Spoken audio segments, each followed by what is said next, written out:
오늘 우리에게 주시는 하나님의 말씀은 고린도전서 14장 26절에서 40절 말씀입니다.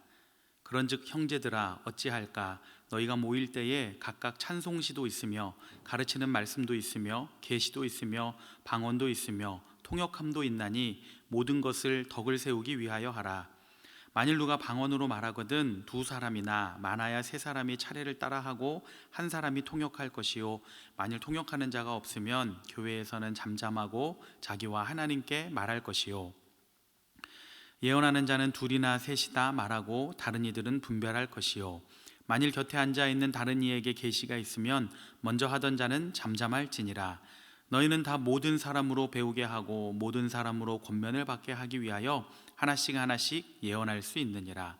예언하는 자들의 영은 예언하는 자들에게 제재를 받나니 하나님은 무질서의 하나님이 아니시오 오직 화평의 하나님이시니라. 모든 성도가 교회에서 함과 같이 여자는 교회에서 잠잠하라. 그들에게는 말하는 것을 허락함이 없나니 율법에 이른 것 같이 오직 복종할 것이요, 만일 무엇을 배우려거든 집에서 자기 남편에게 물을지니 여자가 교회에서 말하는 것은 부끄러운 것이라. 하나님의 말씀이 너희로부터 난 것이냐 또는 너희에게만 임한 것이냐? 만일 누구든지 자기를 선지자나 혹은 신령한 자로 생각하거든 내가 너희에게 편지하는 이 글이 주의 명령인 줄 알라. 만일 누구든지 알지 못하면 그는 알지 못한 자니라. 그런즉 내 형제들아 예언하기를 사모하며 방언 말하기를 금하지 말라. 모든 것을 품위 있게 하고 질서 있게 하라. 아멘. 사도 바울은 그런즉 형제들아 어찌할까 라는 말로 방언과 예언에 관한 논의를 결론 맺기 시작합니다. 이 고린도 교회 성도들의 모임에는 찬송, 가르침, 계시, 방언, 통역과 같은 다양한 은사들이 나타났습니다. 위와 같은 요소들은 예배 순서의 모범을 제시하고 있는 것이 아니라 성도들의 모임 가운데 다양한 활동이 진행되고 있다는 것을 보여줍니다. 다만 문제가 되는 것은 이 모든 은사들을 어떻게 사용해야 하는지에 관한 것이었습니다. 이것에 대하여 바울은 기준을 제시합니다. 모든 것을 덕을 세우기 위하여 하라.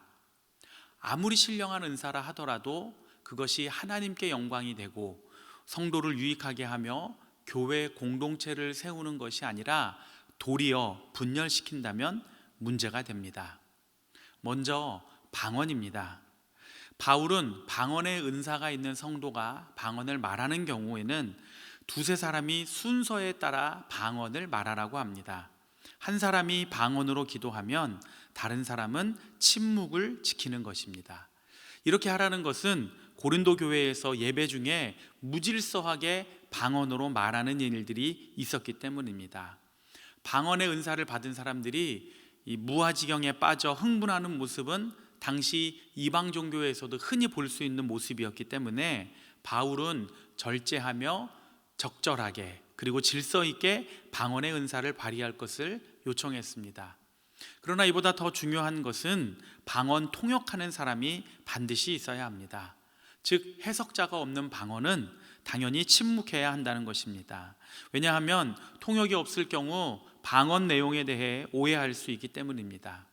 그러므로 방언하려는 사람은 통역자가 없을 경우 회중 앞에서 방언하기를 그만두고 혼자 있을 때에 자기 자신과 하나님 사이에서만 기도하는 것으로 만족해야 합니다.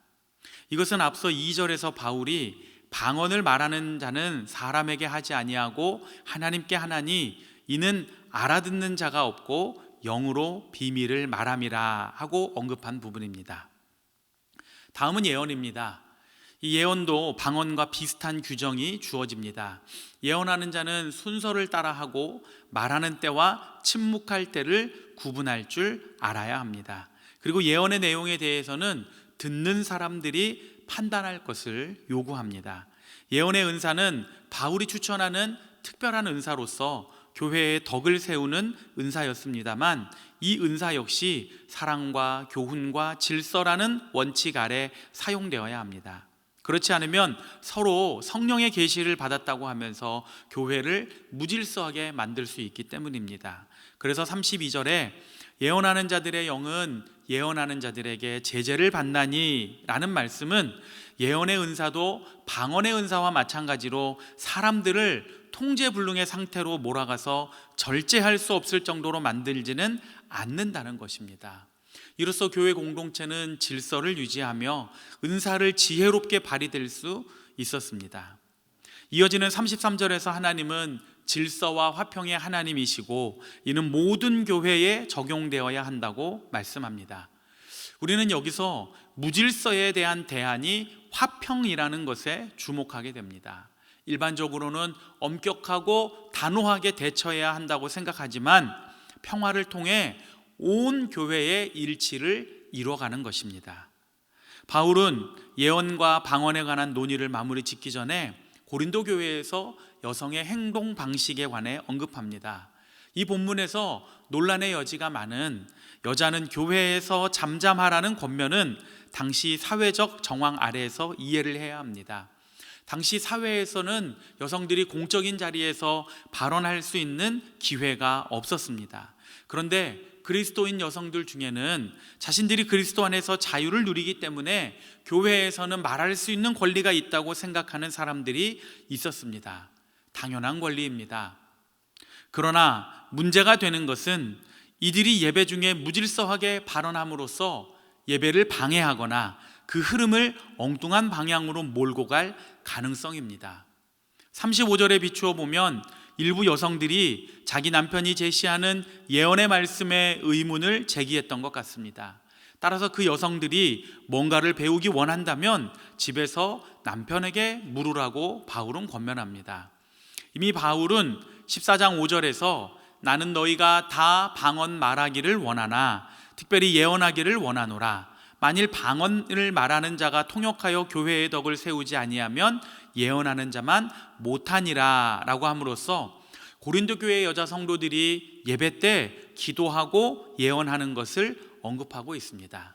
결국 14장 전체에서 바울은 고린도 교회에서 발생하고 있는 무질서와 혼란의 다양한 형태들을 바로잡는 역할을 하고 있습니다.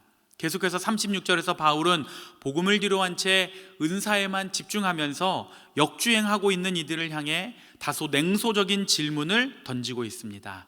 하나님의 말씀이 너희로부터 난 것이냐 또는 너희에게만 임한 것이냐. 바울은 이 질문으로써 저들이 잘못된 영적 권위의식으로 교회의 다양성과 일치를 방해하는 행위를 막고자 했습니다. 바울은 예언과 방언에 관한 논의를 세 가지 명령으로 마무리 짓습니다. 첫째, 은사를 소유한 성도는 바울의 편지가 주의 명령이라는 것을 알아야 한다는 겁니다. 여기서 주의 명령이라고 하는 것은 사도의 권위이자 하나님이 주신 신적 권위입니다. 둘째, 바울은 예언하기를 구하고 방언으로 말하는 것을 금하지 말라고 권면합니다. 이 권면의 근거는 성도의 유익과 교회의 유익에 대한 배려입니다. 마지막으로 바울은 이 모든 것을 품위 있게 하고 질서 있게 하라고 합니다. 품위 있게라는 것은 질서 정연하고 타당한 순서에 따라서 하고 합당하고 좋게 보이는 행동으로 적절하게 라는 의미를 모두 반영합니다. 질서 있게라고 하는 것은 하나님의 성품과 관련되어 있습니다. 무엇보다 바울은 39절에서 내 형제들아 라고 친근하게 부르면서 진정으로 고린도 교회 성도들이 다른 것에 미혹을 받아 다른 길로 가지 않고 주님 안에서 계속 성장할 수 있도록 그들의 잘못된 생각과 행동을 바로잡아 주려고 애를 쓰고 있습니다. 하나님께서 사랑하는 여러분, 우리가 고린도전서를 통해서 은사에 대해서 들을 때 기억해야 하는 것은 은사를 주시는 분은 하나님이시고 그 은사를 주심은 교회를 더욱 하나 되게 하시기 위함임을 알아야 합니다. 은사에는 우위나 서열이 없습니다.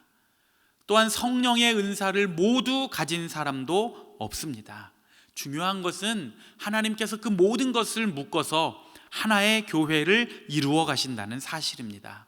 그러므로 여러분이 받은 은사에 대해서 감사하시기를 바랍니다. 그리고 그 은사로 영혼을 살리고 교회를 함께 세워가는 믿음의 성도들이 되시기를 간절히 축원합니다. 이 시간 우리 합심해서 기도하겠습니다. 하나님, 저희에게 은사를 주셔서 감사합니다. 이 은사를 귀하고 소중하게 여기고 내게 주신 은사로 하나님께 영광 돌리고 주님의 몸된 교회를 더욱더 건강하게 강건하게 세워가는데 이 귀한 은사를 사용하여 주시옵소서. 또 하나님은 질서의 하나님이시오 화평의 하나님이라 하셨습니다. 우리 삶의 무질서한 것들이 떠나가게 하시고 하나님이 주시는 참된 화평의 은혜가 저희들 가운데 가득하게 하여 주시옵소서. 통성으로 기도하겠습니다. 사랑과 은혜가 풍성하신 아버지 하나님, 주님의 크고 놀라우신 은혜와 사랑을 감사합니다. 하나님께서 저희들에게 은사를 주셨고 이 은사로 하나님께 영광 돌리며 또 성도를 사랑하며 교회를 세우라고 귀한 은사를 주시니 참으로 고맙고 감사합니다. 주신 바 은사를 감사하게 여기며 이 은사를 내게 맡겨주신 하나님께 영광 돌리게 하시고 주님의 뜻을 이 땅에서 이루어가는 저희 모두가 될 수 있도록 함께하여 주시옵소서. 저희들이 받은 은사대로 사역하고 섬길 때에 교회가 평안하게 하시고 더 건강하게 더 강건하게 세워지는 놀라운 은혜와 사랑으로 함께하여 주시옵소서. 하나님 아버지, 또 간절히 원하고 원합니다. 하나님은 질서의 하나님이라 하셨으니 우리 삶의 무질서가 떠나가게 하시고 우리 삶의 무질서가 잘 잡혀질 수 있게 하여 주옵소서. 화평의 하나님이 주시는 세상이 줄 수 없고 알 수 없는 놀라운 하늘의 은혜와 평안으로 저희들 한 사람 한 사람과 함께하여 주시옵소서. 이 놀라운 은혜가 저희들의 삶에 구석구석 임하기를 간절히 원하고 바라오니 주님 도우시고 함께하여 주옵소서. 이제는 우리 주 예수 그리스도의 은혜와 하나님의 사랑과 성령의 교통하심이 우리에게 은사를 주셔서 교회를 더욱더 굳건하게 세우라고 하시는 하나님 말씀에 순종하며 나아가는 우리 모든 믿음의 성도들과 저들의 가정과 학업과 직장과 사업의 터전 속에 함께 하시기를 간절히 축원하옵나이다. 아멘.